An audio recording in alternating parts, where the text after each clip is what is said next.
Big advice mula rito kay TR7 para nga dito sa most notable player na nakuha ng San Miguel last PBA draft ilang araw bago magsimula etong Commissioner's Cup. Yan ay matapos mang i-like ang video na ito, mag-subscribe sa ating channel at pakidamay na rin ang ating official Facebook page. Pero bago natin simulan, alam mo ba ngayon ay mas madali nang maglaro at manalo dito sa 1xBet? Especially na pwede ka nang mag-cash in at mag-cash out through GCash. Kaya naman i-click lamang etong link na nasa comment section ng ating video at gamitin ang promo code na BGS2 upang makasali. Isama pa natin na pwede mo na rin i-download etong kanilang official app para sa mas malalaking papremyo na nag-aantay sa'yo. Kahapon nga mga bularo, talaga namang inabangan ng marami sa atin etong naganap na first NBA regular season game ng first overall pick last NBA draft na si Victor Wembanyama. Especially na sa kanyang naganap na 4 na preseason matches, desenteng mga numero ang nabitawan ni Wemby para sa kupunan. Natapos tong kumanan ng 19.3 points, almost 5 rebounds a game at 3 blocks per contest. Pero dahil nga sa magandang depensa na ipinakita ng Dallas kontra Spurs, nagawa nilang limitahan itong production ni Wemby. Matapos lamang siyang makapagtala ng 15 points, 5 rebounds, and 1 block. Isama pa natin na sa laban ding ito nakuha ng kupunan ni Kyrie at Doncic ang panalo sa score na 126-119.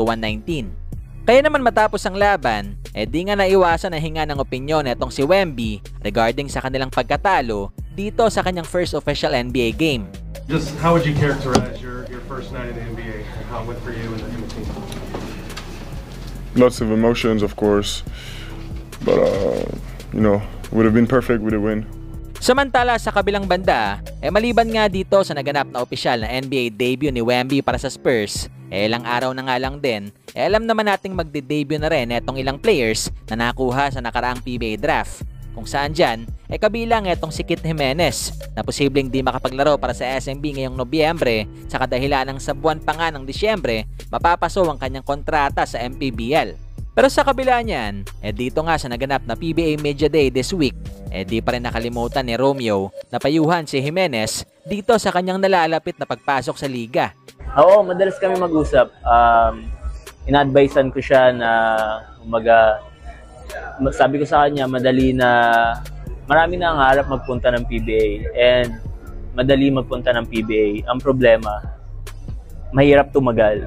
So, umanap ka ng way kung paano ka tatagal sa PBA and make sure mo na tatagal ka, na nagdo-dominate ka, na gumagawa ka ng sarili mong name. Hindi yung like parang normal ka lang na player, normal ka lang na PBA player. Sabi ko, wag kang makontento na parang role player or saktong.